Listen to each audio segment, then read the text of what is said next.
Bismillahirrahmanirrahim. Bismillahirrahmanirrahim. Assalamualaikum warahmatullahi wabarakatuh.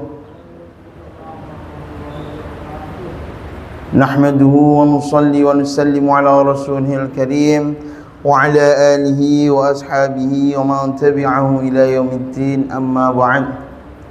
Qala rabbi israh li sadri wa yassir li amri wahlul 'uqdatam min lisani yafqahu qawli. Alhamdulillah, para jemaah salat maghrib Masjid Imam Bonjol rahimakumullah, yang sama-sama mengharapkan ridhonya Allah Subhanahu wa taala.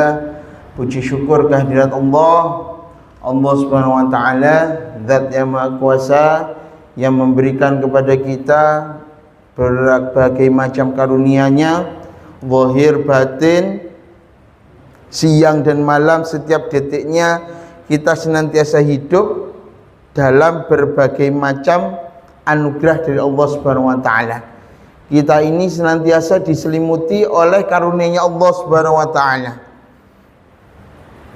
Setiap desah nafas kita itu kita senantiasa dibanjiri oleh karunia rahmatnya Allah Subhanahu wa taala. Hanya saja bagi orang-orang yang hatinya buta, mereka tidak merasa mereka senantiasa dibanjiri oleh nikmat dan karunia-Nya Allah Subhanahu wa taala. Hanya karena semata-mata itu dianggap suatu kebiasaan, suatu perkara yang wajar. Manusia sewajarnya ya bisa nafas, padahal bisa bernafas dengan normal itu suatu rahmat karunia yang luar biasa. Banyak orang yang tidak bisa nafas dengan normal, dicabut rasa nikmat dalam hal itu, sehingga nyedot nafasnya Senin, dapatnya baru hari Kamis. La ilaha illallah. Kita ini nyedot sekarang, kenaknya juga sekarang, itu luar biasa. Semata-mata karena rahmatnya Allah Subhanahu wa ta'ala. Banyak orang anggap biasa, dia baru merasa dapat nikmat karunia kalau misalnya dapat arisan. Alhamdulillah, tembus arisannya. Alhamdulillah, dapat rezeki panen melimpah, sawitnya tembus 5 ton per hektarnya misalnya, baru merasa dapat karunia. Seandainya nikmat dan karunia hanya Allah letakkan dalam perkara-perkara yang seperti itu, alangkah pelitnya Allah berarti. Tidak, Allah Subhanahu wa ta'ala limpahkan karunia kepada banyak orang, kepada semua makhluknya, dan juga Allah berkuasa untuk menguji berbagai macam makhluknya sesuai dengan kehendaknya Allah. Dan bagi orang-orang yang terbuka hatinya, yang futuh, yang punya hubungan baik dengan Allah, apapun keadaannya, maka yang pertama kali terucap dari lisannya adalah Alhamdulillah. Yang tidak fair, Pak, kita dianugerahi rahmat mulai lahir sampai sekarang berjuta-juta, banyak sekali rahmat, hanya karena sekali saja atau beberapa kali saja mau kita tidak dituruti oleh Allah Subhanahu wa taala, kita merasa kecewa. Itu tidak fair gitu. Maka yang demikian hati kita harus dilatih. Harus kita sadari bahwasannya perkara-perkara yang sebetulnya kita anggap biasa saja, sebenarnya itu perkara yang luar biasa. Allah berkuasa loh untuk menjadikan hidung kita itu buntu. Allah kuasa. Allah kuasa. Mata kita dibuat siwer, mata kita dibuat tidak bisa lihat. Allah kuasa. Allah kuasa. Kaki kita dibuat, mohon maaf, pengkor. Kaki kita dibuat pincang. Allah kuasa. Kita bisa makan, berarti lisan kita dikasih nikmat yang luar biasa. Entah lauknya apapun itu, kalau lisannya, kalau lidahnya normal, enak, Pak. Makan lauk sambal saja sudah luar biasa nikmatnya. Walaupun orang itu makannya sate, gulai, krengsengan dan sebagainya macamnya, tapi lidahnya tidak dikasih nikmat sama Allah, tidak bisa terasa nikmat. Kalau hatinya tidak dikasih syukur oleh Allah, dikasih makanan semewah apapun, maka dia tidak akan bisa menikmati karunia Allah dengan sempurna. Jadi sejatinya jangan nunggu keinginan kita tercapai baru kita mau syukur. Syukur itu harus diusahakan. Kalau belum paham, cari usaha untuk paham perkara tersebut agar kita mendapatkan hakikatnya syukur, agar kita bisa melihat karunia Allah Subhanahu wa taala dengan kacamata yang baik. Perhatian yang dimuliakan Allah Subhanahu wa taala, wabil khusus pada hari ini karunia Allah, termasuk karunia Allah. Saya bilang termasuk karena diantara yang lainnya itu masih banyak. Diantara karunia Allah Subhanahu wa taala yang diberikan kepada kita, Allah Subhanahu wa taala masih memberikan ilham kepada kita, memberikan taufik kepada kita untuk mau hadir mendalami kajian, untuk hadir ikut kajian. Karena orang yang mau mendatangi majelis-majelis ilmu, bilang Rasulullah, sejatinya dia sedang berada di dalam pertamanan surga. Akan tetapi akhir zaman ini banyak orang-orang yang merasa asyik di luar perkara ilmu. Imam Nawawi itu sampai tidak terasa Pak membujang seumur hidupnya gara-gara terlalu asyik dengan ilmu sampai lupa nikah, keburu meninggal. Tapi barokah ilmunya kita bisa nikmati sampai sekarang. Termasuk kitab yang kita kaji sekarang itu barokah ilmunya Imam Nawawi. Beliau merasa nikmat dengan ilmu, ngaji terus sampai lupa nikah. Nah, kita nikah terus sampai lupa ngaji. La ilaha illallah. La haula wala quwata illa billah. Bismillahirrahmanirrahim. Pada hari ini insyaallah kita akan mengkaji hadis Nawawi yang ke-11. Al-hadithul hadil ashar, hadis yang ke-11. An Abi Muhammadin Al-Hasan bin Ali bin Abi Talib sibti Rasulullah sallallahu alaihi wasallam wa raihanatihi radhiyallahu anhuma qala.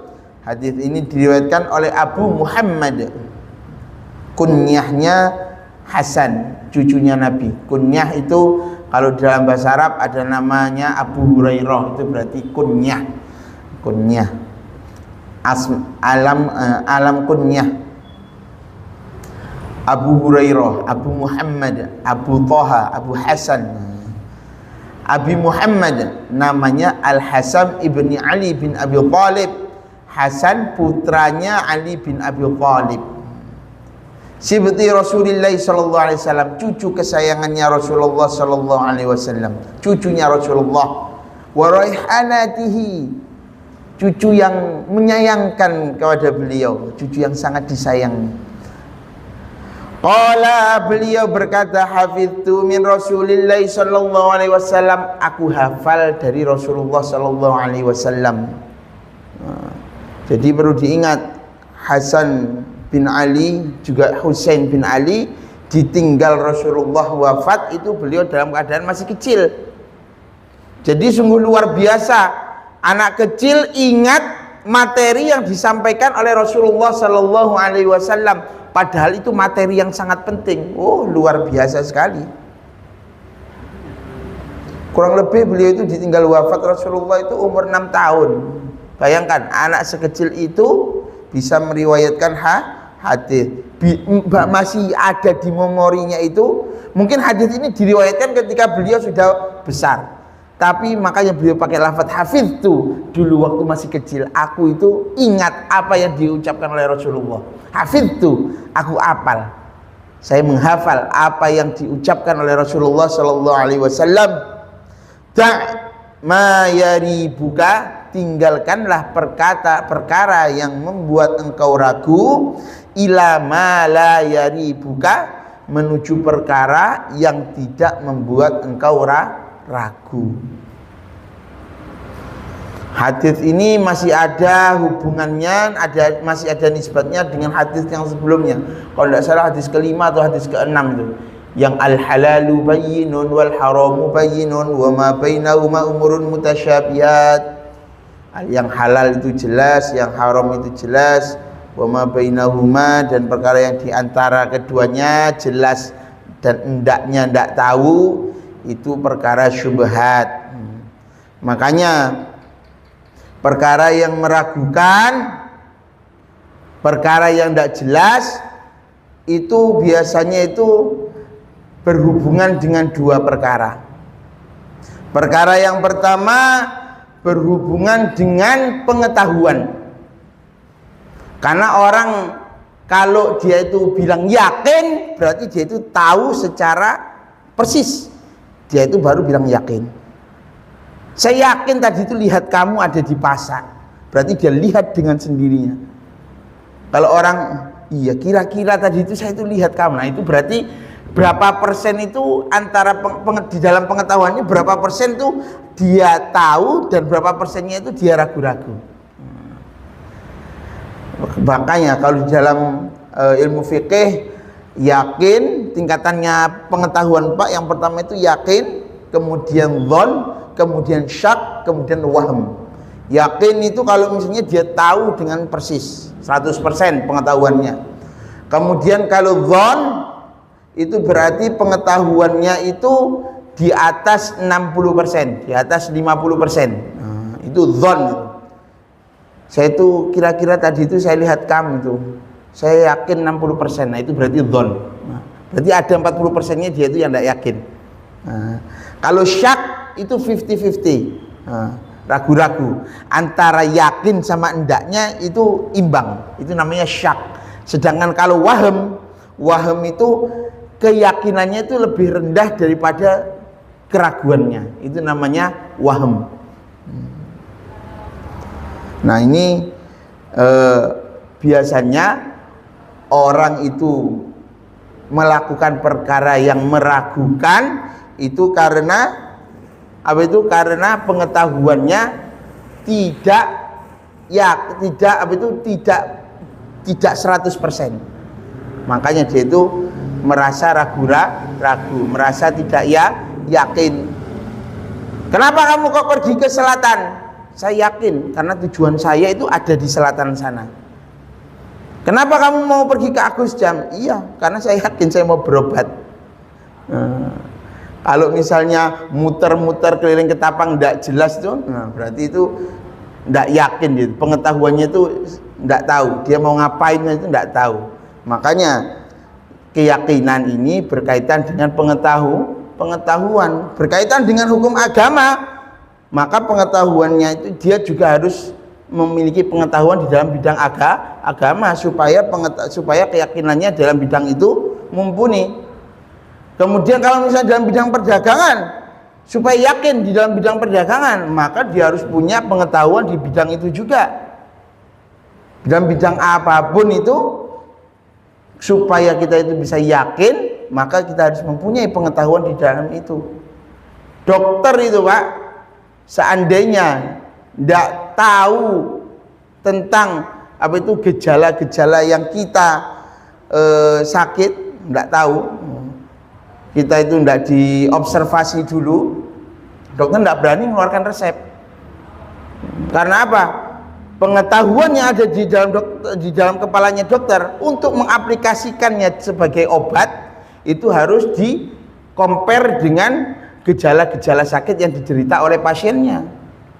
Seandainya dokter itu buta dengan apa itu, tidak mengobservasi pasiennya, tidak tahu gejala-gejala sakit pasiennya, tidak mungkin dia itu yakin mengeluarkan obat.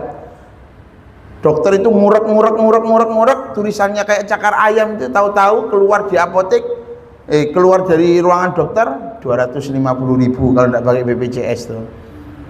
Padahal ngurek itu karena yakinnya dokter ngurek itu. Akhirnya layak untuk dibayar mahal. Bukan karena urek-ureknya itu, tapi karena yakin yang didasarkan dengan pengetahuannya dokter itu akhirnya memiliki nilai.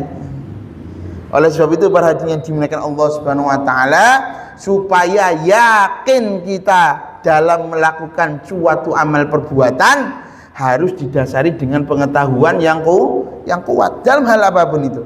Dalam hal agama, supaya kita yakin di dalam amaliyah kita, maka kita harus mumpuni di dalam pengetahuan bidang itu. Di dalam hal perdagangan, maka kita harus punya punya keyakinan di dalam berbisnis, maka kita harus punya pengetahuan di dalam bidang itu. Nggak percaya tanya Haji Nirwan. Haji Nirwan itu belajarnya lama itu, nggak cuman dagang sehari 2 hari, dagangnya sudah lama. Baru kalau mau bisnis itu firasatnya udah langsung jadi. Beda dengan saya, nggak pernah bisnis. Kalau ditanya bisnis ya ngowah aja bilang orang Jawa. La ilaha illallah. Nah, jadi apa itu faktor pertama yang mempengaruhi keyakinan seseorang dalam bidang apapun itu adalah pengetahuan. Kemudian faktor yang kedua adalah kemantapan hati. Kadang-kadang kita itu dihadapkan kepada beberapa pilihan yang mana setiap pilihan yang mau kita lakukan itu, yang mau kita pilih itu, kita itu punya pengetahuan di dalam itu, punya keyakinan juga dalam bidang itu, dalam hal itu. Saya itu kalau milih fulanah, bagi yang bujang-bujang ini, kalau mau pilih fulanah, faktornya itu keturunannya, nasabnya seperti ini, kemudian ilmunya seperti ini, kecantikannya seperti ini. Nah, kalau mau pilih fulanah, faktornya ini semuanya itu saya tak punya pengetahuan dalam bidang itu. Dan dua-duanya itu berimbang, maka harus pilih salah satu, nggak bisa pilih dua-duanya ini karena baru pertama. Harus pilih salah satunya, maka ini yang mempengaruhi adalah kemantapan hati. Nah, kalau berhubungan dengan kemantapan hati ini, supaya kita itu lebih mantap lagi, disunahkan kita itu sholat hajat. Namanya sholat apa, Pak? Sholat apa yang kaitannya minta pilihan yang terbaik? Sholat istikharah, minta dikasih pilihan terbaik. Jadi tidak boleh sholat istikharah kalau misalnya pilihannya itu tidak baik, tidak boleh. Saya mau apa itu mabuk atau tidak, tak istikharah dulu, tidak boleh itu, haram kayak gitu. Mau mabuk kok istikharah, tidak boleh. Saya mau milih apa itu, mau sholat atau tidak, tak istikharah dulu, tidak boleh. Sholat itu kewajiban. Istikharah itu kalau dihadapkan kepada pilihan yang dua-duanya itu sama-sama ada unsur kebaikan di dalamnya, tapi kita tidak bisa milih dua-duanya, kita harus milih salah satunya. Hati kita bimbang dalam hal itu, kita diperbolehkan, disunahkan sholat istikharah. Tidak boleh sholat istikharah kalau pilihannya itu milih kewajiban atau meninggalkan kewajiban, tidak boleh. Milih perkara yang haram atau meninggalkan perkara yang haram, itu tidak boleh. Sholat istikharah di dalam hal itu tidak boleh. Kalau perkara yang sama-sama mubah itu boleh. Kalau sama-sama itu perkaranya wajib atau meninggalkan wajib, tidak boleh sholat istikharah dalam hal itu. Jadi faktor kedua yang mempengaruhi apa itu keyakinan seseorang itu adalah kemantapan hati.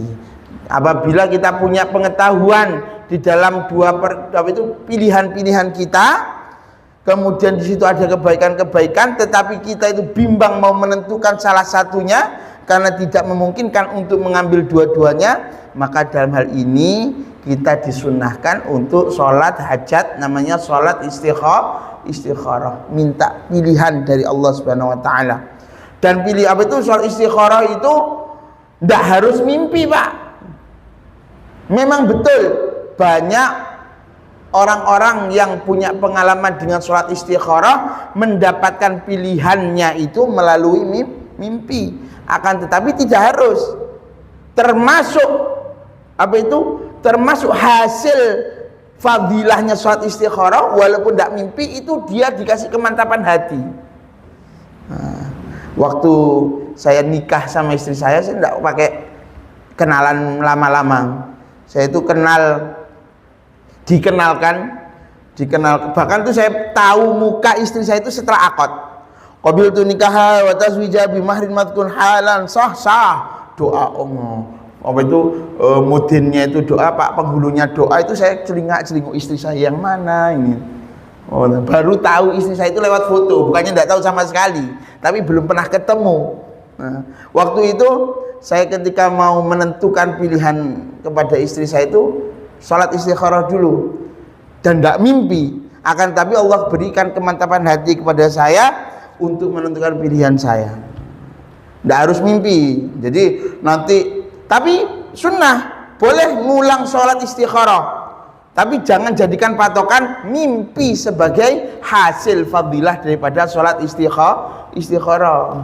Wah, belum mimpi tak sholat lagi, belum mimpi tak sholat lagi. Tidak milih-milih, akhirnya gara-gara tidak mimpi diingat, perlu diingat, mimpi bukan tolak ukur dapat fadilahnya sholat istikharah. Termasuk fadilahnya sholat istikharah itu hatinya itu dimantapkan dalam mengambil suatu pilihan. Wallahu a'lam. Kemudian diantara apa itu keutamaan hadis ini, ibrahnya hadis ini, pelajarnya hadis ini memberikan kepada kita pelajaran bahwasanya hadis ini mengajarkan tentang sifat wara'. Apa itu sifat wara'? Sifat wara' itu adalah berhati-hati. Berhati-hati, menahan diri, menjauhkan diri dari perbuatan dosa, maksiat dan perkara-perkara yang subhat, yaitu samar antara kehalalannya maupun keharamannya. Itu namanya wara', menjauhkan diri. Dak ma yaribuka ila ma la yaribuka. Contohnya Pak, contoh prakteknya seperti ini. Tadi makan bakwan 2 atau makan bakwan 3 ini. Nah, ini kita itu disuruh menghindari perkara yang meragukan, disuruh menghindari perkara syubhat ini. Soalnya taruhannya kalau misalnya kurang yang kita makan dengan yang kita bayar, taruhannya ada perkara haram yang masuk ke dalam perut kita. Mas Wahyu masuk kantin, makan tadi, makan lap lapar itu. Wih, tahu-tahu tadi habis 5 apa habis 6 gitu. Sering ini Pak ya. Kita itu pernah ngalami yang seperti itu. Apalagi kalau lapar gitu, masuk kantin langsung. Yang anak-anak sekolah, anak-anak pondok sering kayak gini Pak. Habis program, lapar. Kita itu Pak kalau ke kantin zaman di pondok dulu, kalau belakang sedikit aja itu, sampai kantin sudah habis itu barang dagangannya. Padahal kita pegang uang. Di pondok itu tidak selamanya yang pegang uang itu kenyang, tidak selalu, karena tidak bisa kita itu makan uang, tidak bisa. Jajan pun terbatas di pondok itu. Jadi harus cepet-cepet, karena kadang itu cepet itu. Makanya akhirnya kebijakan akhir di pondok itu tidak boleh dimakan sebelum dibayar. Tidak boleh dimakan sebelum dibayar. Anak pondok itu juga banyak khilafnya. Makan lap, tahu-tahu, wih, tadi habis berapa itu? Yang masuk perut 8, yang dibayar 5. Jadi itu tidak boleh. Nah kalau kita ragu-ragu seperti itu bagaimana? Tadi itu makan 5 atau makan 3. Maka yang lebih afdal adalah milih yang paling banyak, mending kelebihan daripada kekurangan. Kalau ingin presisi, kalau misalnya ada CCTV-nya, minta CCTV-nya. Mbak, minta CCTV-nya. Saya mau lihat tadi saya itu ngambil bakwan 5 atau ngambil bakwan 3. Kalau pengen presisi, kalau pengen lebih hati-hatinya, mendinglah kita bayar lebih, berarti selebihnya itu kita anggap sedekah. Daripada kurang, berarti yang masuk ke dalam perut kita itu perkara yang haram. Sama kalau misalnya sholat sendirian, sholat sendirian, Allahu Akbar, tiba-tiba itu kepikiran apa gitu. Maklum Pak, makanya sebelum sholat itu disunnahkan kita itu sudah menghabiskan semua aktivitas kita sebelum sholat. Jadi jangan sampai tengah-tengah aktivitas habis itu sholat.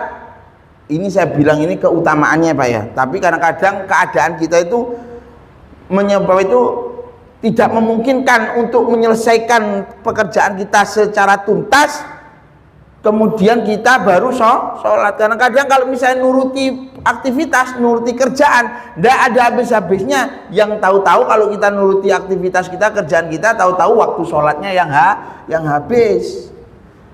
Ini kalau misalnya bisa aktivitas kita itu diselesaikan sebelum sholat, maka diselesaikan dulu. Jadi bahkan ada ulama yang memakruhkan sholat dalam keadaan lapar, sholat dalam keadaan marah, sholat dalam keadaan membawa beban pikiran yang sebagai macamnya. Itu makruh sholat dalam keadaan yang seperti itu. Makanya disuruh tuntaskan semua aktivitas kita yang dapat menghalangi kekhusyuan kita di dalam sholat. Akan tetapi kalaupun toh kita itu sholat tapi otak kita kan tidak pernah bisa ngontrol otak kita secara 100%, itu tidak pernah kita itu bisa ngontrol otak kita 100%. Kadang-kadang nyari barang hilang, sudah dari tadi mondar-mandir, bolak-balik, marah-marah sama bininya, tanya barangnya tidak ketemu-ketemu, baru takbir Allahu Akbar. Oh iya, tadi kan kunci itu tak taruh di bawahnya keset. Baru ingatan kayak gitu. Ajibnya sholat itu luar biasa. Nyari barang sebelum sholat itu kemana-mana tidak ketemu, buntu otak kita. Baru Allahu Akbar, tahu-tahu ujiannya sholat memang seperti itu. Bukan berarti kalau tidak ketemu, belum ketemu tidak boleh sholat. Tidak seperti itu. Kalau dimungkinkan bisa diselesaikan sebelum sholat, selesaikan. Akan tetapi kalau taruhannya ketinggalan jamaah, taruhannya ketinggalan waktu sholat, maka kerjaannya ditunaikan. Makanya saya bilang khusyuk itu, saya bilang itu bonus, tapi harus diusahakan. Bukan berarti kalau tidak khusyuk tidak usah sholat. Walaupun tidak khusyuk pun tetap sholatnya. Bagi orang-orang yang menjaga sholatnya, menjaga aktivitasnya, amaliyahnya sebelum sholat, pasti nanti Allah Subhanahu Wa Taala akan kasih hadiah yang namanya khusyuk. Bukan berarti orang yang belum khusyuk tidak usah sholat sekalian. Tidak. Khusyuk tidak khusyuk tetap sholat itu wajib. Khusyuk itu harus diusahakan. Khusyuk itu pemberiannya Allah Subhanahu Wa Taala. Bukan berarti kalau tidak khusyuk tidak boleh sholat. Tidak. Ada loh Pak orang yang punya pemahaman seperti itu. Ngapa tidak sholat? Percuma sholat tidak bisa khusyuk Bah.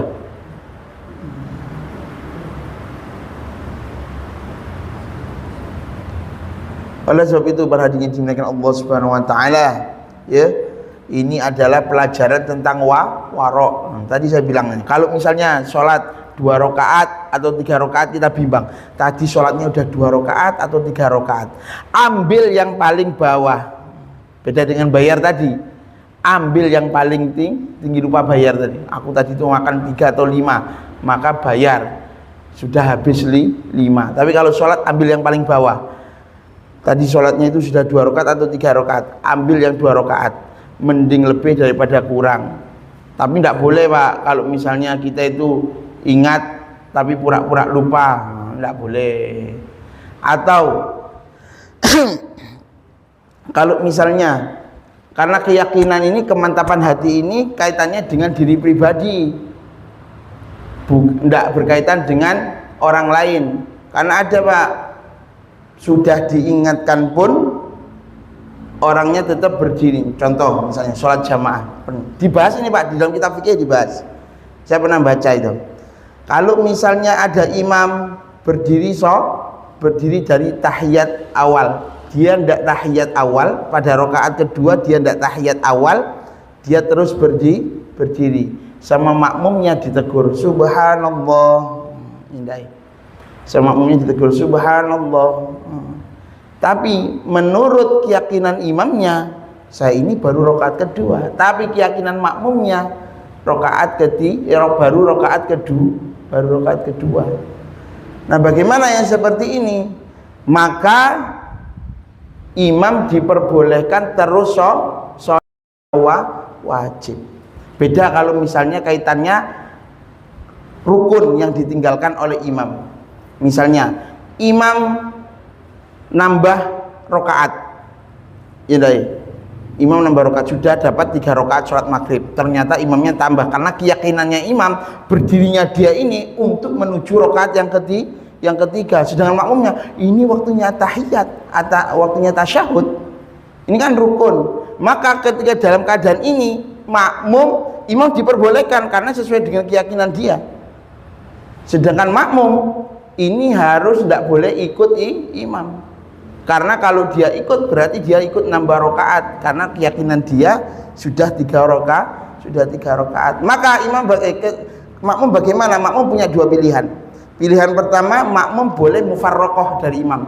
Makmum berniat dalam hatinya untuk pisah sholat daripada imam, kemudian melanjutkan tasyahudnya, kemudian lebih dahulu salam. Atau pilihan yang kedua, makmum diperbolehkan menunggu imam untuk duduk lagi, kemudian tasyahud akhir sama-sama, kemudian salam sama-sama. Seperti itu kalau yang rukun. Tapi kalau yang sunnah, tidak boleh makmum bertahan tahiyat awal kemudian mukhalafah dari imam, tidak boleh, karena tahiyat awal itu apa itu merupakan sunnah abu'an. Yang seperti ini bisa nanti lagi dikaji di dalam kitab fikih. Wallahu a'lam. Ya Pak ya.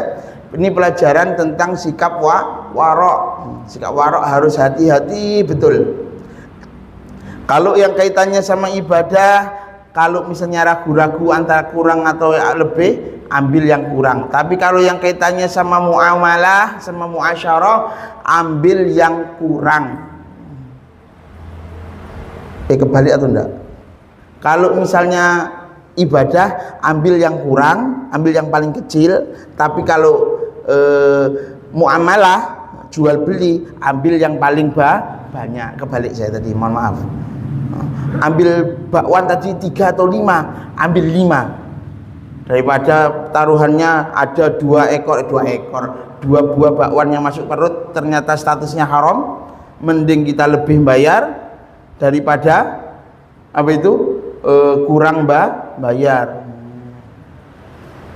Kemudian utang juga nih, banyak orang itu amnesia, pura-pura lupa, bukan pura-pura, atau bahkan ada yang lupa betulan utang. Tadi saya udah bayar belum? Maka untuk tahqiqnya tanya yang menghutangi. Tapi kalau misalnya yang saya hutang itu orangnya sudah wafat, keluarganya itu tidak tahu menahu, maka ambil pilihan yang ya sudah, tak anggap saya belum bayar, tak anggap saya yang belum bayar. Begitu juga kalau misalnya apa itu tahu misalnya bapaknya dulu punya utang, tapi tidak tahu, dia ragu-ragu bapaknya sudah bayar atau belum. Mau tanya bapaknya sudah meninggal. Tanya yang menghutangi lupa juga misalnya.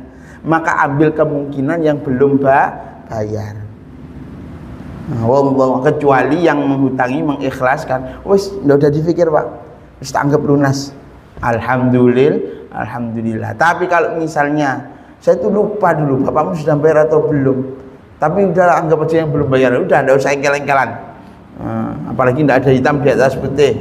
Maka yang demikian kalau masalah muamalah, ambil yang sekiranya itu tidak ada lagi kemungkinan kita untuk apa itu meninggalkan perkara yang haram, kita menghilangkan kemungkinan kita memakan perkara yang haram. Imam Malik dulu itu pernah dalam suatu peristiwa Imam Malik itu tidak makan kambing selama 4 tahun kurang lebihnya. Gara-gara apa? Madinah, Imam Malik itu kan ada di Madinah. Madinah kedatangan kambing yang tidak jelas. Kambing yang nyampur sama kambing penduduk Madinah. Entah ini kambing dari mana. Akhirnya Imam Malik puasa tidak makan kambing selama 4 tahun. Tanya kepada orang yang ahli kambing, kambing ini umurnya berapa tahun? Misalnya dikatakan, saya lupa berapa batasan waktunya, lupa. Yang jelas berapa umur maksimal kambing yang sekiranya masuk Madinah itu rata-rata kambingnya itu bisa bertahan berapa lama? Kira-kira 4 tahun lah misalnya. Akhirnya Imam Malik puasa tidak makan kambing 4 tahun. Imam Malik tidak mau ambil resiko ada kambing syubhat, daging kambing yang syubhat masuk ke dalam perutnya. Termasuk Pak, sering betul ini kejadian ya, orang nemu barang di tengah jalan, sering betul, lagi butuh duit, buntu betul, tahu-tahu jalan nemu duit, wah alhamdulillah rizki minallah. Dikiranya duit nemu itu rizki dari Allah. Bukan Pak, itu duitnya orang, bukan hak kita. Itu duitnya orang, ada ketentuannya di dalam bab luqathah, itu ada ketentuannya. Itu bukan rizki dari Allah, itu ujian, itu betul-betul ujian. Jadi itu kalaupun kita ngambil itu ada prosedur yang harus kita lewati. Saya takut tidak cukup waktunya kalau tak jelaskan bab luqathah. Tapi yang jelas kalau kita ngambil uang yang kita temukan tadi itu ada prosedur yang wajib kita tunaikan.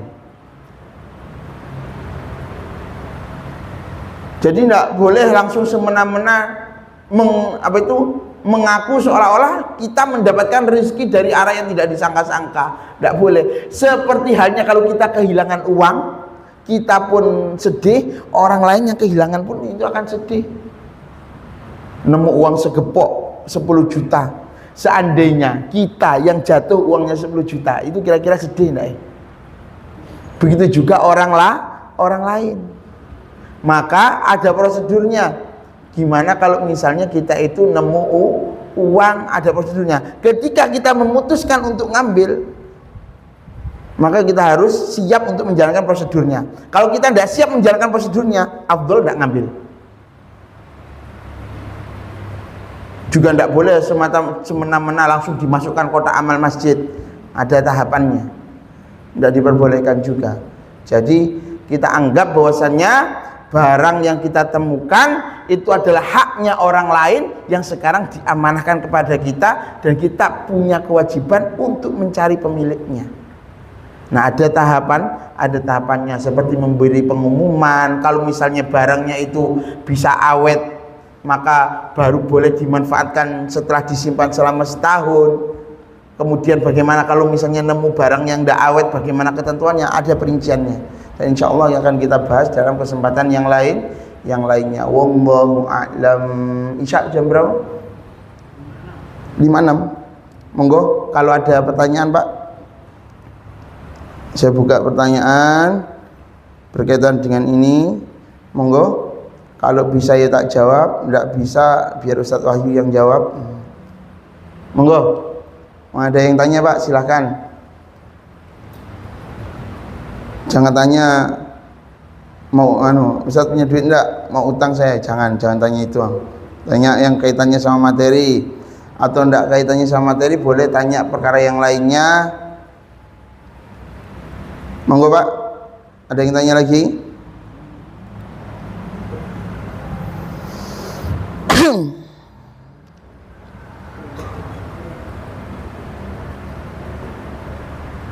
Ada?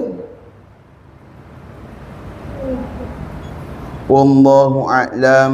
Mudah-mudahan Allah Subhanahu wa taala memberikan kemudahan kepada kita untuk memahami perkara-perkara yang berkaitan dengan agama, karena Allah Subhanahu wa taala pernah berfirman, Rasulullah ini hadis, barang siapa yang dia itu ingin ingin diberikan kebaikan, wa may yuridillahu bi khairan yufaqihu fiddin. Barang siapa yang dia ini ditakdirkan mau diberikan kebaikan oleh Allah, maka dia itu pasti akan difahamkan kepada agama. Dan satu perkara Pak yang harus kita ingat, termasuk barang langka akhir zaman itu ilmu. Bahkan termasuk perkara yang hilang sebelum hari kiamat, itu adalah ilmu itu akan sirna dari muka bumi. Orang bangun tidur tahu-tahu bodoh semuanya.